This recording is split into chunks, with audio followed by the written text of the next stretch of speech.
What are you wanting to get across to the public today? Well, a couple of things. This is kind of it's unprecedented for Sacramento, and there's really a couple of dynamics that are converging. And one is the peaceful protest, the level of angst and messaging that folks want to get out, and that usually is occurring starting with Friday. It's occurring usually during the day. Unfortunately, that over the last couple of nights has devolved. Late as we get later into the night into people with much more nefarious intentions, looting and setting fires and rioting and vandalizing and breaking windows and destructing businesses. And so, that's the part that we were unprepared for, I guess, and it's been kind of unprecedented. So just the sheer numbers of it and the level of violence that has accompanying it. So over the last couple of nights, we've been disadvantaged by numbers. We've had not, and I say we, Sacramento Police Department and us, we've not had enough numbers. They've had far greater numbers. And so really the only way to try and even out that is we have to use more force against greater forces, which we don't want to do for all the right reasons, or we have to increase our numbers. And so we're doing that by asking and engaging the National Guard coming in tonight with 550 troops. We're going to increase our numbers, and hopefully the increased numbers will even out, and the show of force will hopefully mitigate our need to use force to take back the streets and keep these numbers of businesses from getting looted and vandalized. As people were watching, they were saying, my goodness, we've not seen this type of thing before here in the capital city, especially. So you're saying it's time now to take a different approach. It is, and even Friday night, when there really wasn't this level of destruction that we saw over the last couple of nights, there was a different look and feel to this. There was an organization to this protest. There was folks restocking rocks and water bottles for everybody. There was they were transporting their folks from place to place, just like we were.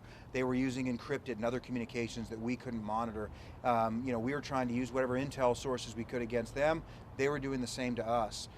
We were arresting folks that were from Seattle and the Bay Area and Portland, and thinking, okay, well, this isn't a Sacramento-centric protest. There's no reason for people to come here, especially in those areas where they have their own protests, but they are. They're coming in, and this protest looks almost identical to every other protest that's going on in the country. There's an organization to this and a level of efficiency to their, especially the later night protests and destructions, that we've not seen before. So we are underprepared for that as well. And so you're suggesting that perhaps these are outside forces that are coming in to do us harm. Well, I think there's a lot of forces, and first the good protesting folks should not be swept aside, because there are a lot of folks out there every single day, usually during the day, that have a legitimate voice, a legitimate message, feeling legitimate pain and angst that want an outlet for that. So that's one, and we have a duty, and we want to protect them and their right to do that as well. You have other forces. You have definitely folks coming in from outside of the area that are organized, intelligent agitators that are training other folks and engaging supplies and how to do things, how to defeat law enforcement tactics, what to do if they deploy gas, if law officers deploy gas, that type of thing. And then I think you've got a bunch of folks that are just opportunists, that just see the opportunity to go out and act a fool, go out and loot, and go out and do whatever they're going to do at night, and so they do. They think it's fun, or they think it's a good opportunity, whatever the reason. So you've got a confluence of I think a bunch of different groups of folks, categories of folks, and it makes it difficult. It makes it difficult for the folks that just want to get that peaceful message out. Well, and it means a lot to hear the sheriff say that, because people want to know that their right to make their voices heard is not going to be squashed. Yeah, 100%. I mean, one of the things that's great about Sacramento is we are incredibly diverse, we are incredibly vocal. We're the government seat of California, so that gives us a unique podium to be able to express some of those concerns and angst and try and get change. And I think by and large, people are doing that peacefully and doing that in the right way. The most effective ways, if we look throughout history, we see some of the most effective changes come after peaceful demonstrations and dialogue. And so we definitely not only want to encourage folks to do that, but we want to and need to, and it's our duty to protect them in doing so. And oftentimes, as it's come out over the last couple of days, is protect these folks from these other folks that I mentioned that are just wanting to usurp the message or use the peaceful protest as a pretext to act out and act in malicious and nefarious ways. And so, you know, it's difficult for us oftentimes to make the distinction among large groups of folks, but as the night goes on, most of the peaceful protesters tend to go home around dinner time, and it does get a little easier to distinguish between what folks' intents are by the time they're out in the activities they're engaging in, which is why I think the curfew will have a little bit of assistance in doing that. It's not so much that they're going to care about, okay, well the curfew's on, we have to go home, because they're not going to care about curfews, but it will allow the Sacramento Police Department, or us, if it comes to it, to declare an unlawful assembly a little bit earlier in the evening before things get to that critical level where things are starting to happen. If you're out after curfew, it does give a little bit better platform to declare an unlawful assembly a little bit earlier, hopefully before some of the worst destruction has occurred. What about people who were saying, Sheriff, well, say I work late, or say I've got to make deliveries, or those types of things. What are those folks to do? Well, I mean, based on the safety of what I know there's a lot of places, especially downtown, that have closed their business.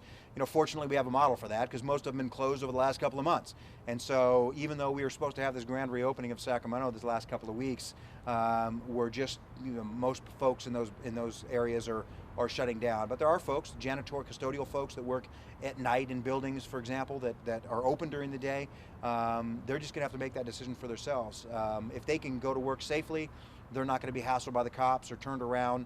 But if it's unsafe for them to do that, and I would ask everyone, not only the employees themselves, but the employers who engage their services, to really make a critical and heartfelt and introspective determination whether they really need to be at work, at least tonight and maybe the next couple of nights if this continues. So I'm hearing the news of the day seems to be, Sheriff, that you're calling in the National Guard, that we're also going to be having outside agencies to help beef up the forces. Yes, yeah, we're trying to get those numbers to more parity, right? So, you know, the idea is if we're more equal in numbers, there won't have to be force used. We have instances where, you know, for example, at the jail on Saturday night, where the officers' backs were literally at the wall. They were right at the moment of being overrun and people entering the jail, which we simply can't have for obvious reasons. So, you know, the decision had to be made. The only way that they could gain the advantage was to use that less lethal force. And so that's the decision that was made, and it worked, and it divided the crowd, and they were able to regain the advantage there. Well, you know, in a perfect world, we'd like to not use force at all, less lethal or otherwise. We'd like to let folks do their protest. We'd like to be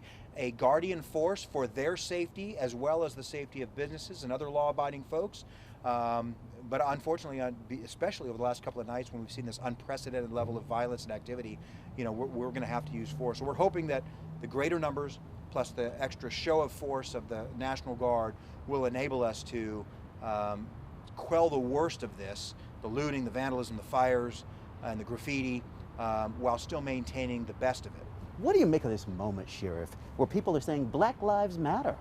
Yeah, I mean, I think it's not just this moment, right? This is just, it's an ongoing timeline, and this is just one mark on the timeline. But that timeline has a number of marks, and we've seen it in our lifetime, and we've seen it before our lifetime. And so we're still on that timeline. We're not at a destination, we're on a journey, I think, with race relations in this country, and certainly in this state, and even in many respects in this community. We're on a journey, and this is just the latest stopping point of the journey. But it's not a stopping point, it's not a period, it's a comma.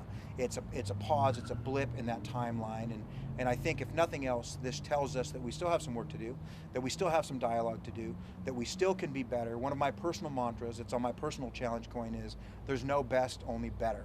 So we're not at the best yet. We're a lot better than some places in the country. I feel like we as a Sacramento community are far further than many communities, but that doesn't mean that we can't improve. And so I hope that journey continues to improve. What improvements do you want to see, Sheriff? Some have talked about body cameras and things like that. Do you want to see those things? I do. I mean, in fact, we've asked for body cameras with the Board of Supervisors over 2 years ago.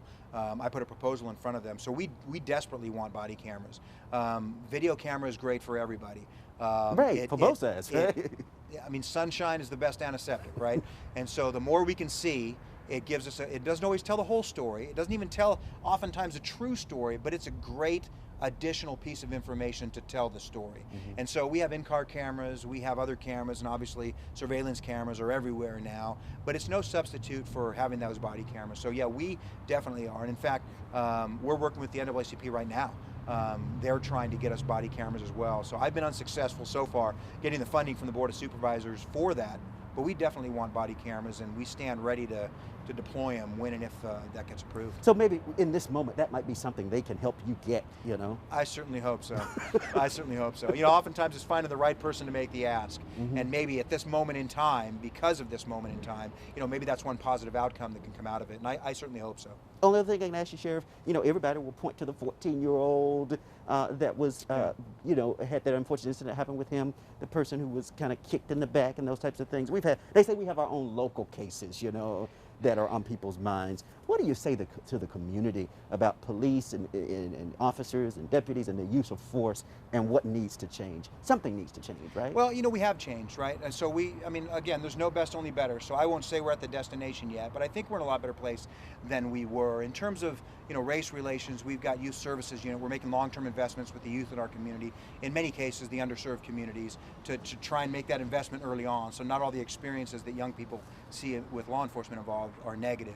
Tremendous effects, and we're actually having people that we've served in our youth services now either express an interest in law enforcement or actually on our staff as law enforcement officers now, which never would have happened. So we have links to law enforcement programs. We go into specific communities, whether Hispanic, African American, Asian Pacific Islander. We have different classes targeted for specific underrepresented communities to say, hey, this is what being a law enforcement officer is all about. This is what you can expect for the testing process, taking the veil off that process and what the job is actually about. We've sent all of our officers through training for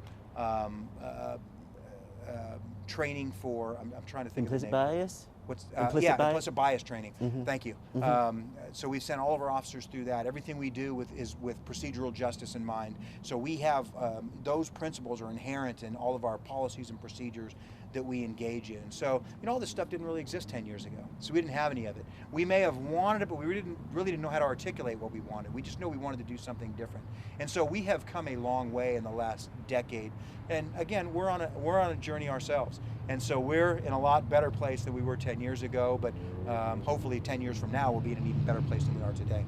Anything I have not asked you, Sheriff, that you want to get across to this community at this moment? So many people are listening. Well, a couple of things. Number one is I want to talk about the rural areas. And I know there's a lot of concern. In fact, just before going on with you, I've got a number of texts from people in El Dorado Hills, from Granite Bay, from other places, because a lot of the chatter on social media is they're going, Antifa and others are going into the more rural areas. And rural areas haven't really had to deal with that. The protests have been largely, historically, been in larger urban areas, so they're unaffected.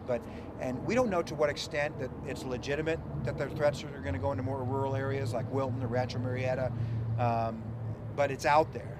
And so we don't know if it's to divert our resources from where they really are going to be or if it's a legitimate threat. We'll be ready for either contingency. But I think it's wise for people in those rural areas who have not been affected by these protests to date to be a little cautious, to maybe give themselves their own curfew tonight and maybe stay in and have a game night rather than make plans outside.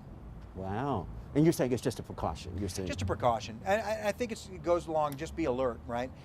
Forewarned is forearmed. So I think people that don't normally have to deal with this, they go on about their lives without considering it. And I'm not saying to change your lifestyle, I'm just saying that's just a point of consideration that folks should make for themselves tonight.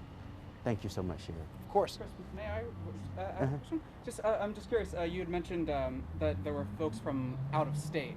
I'm curious exactly how many and how do you know that people came from out of state specifically for this weekend? Well, based on the folks that we arrested and that city has arrested, we find out where they live.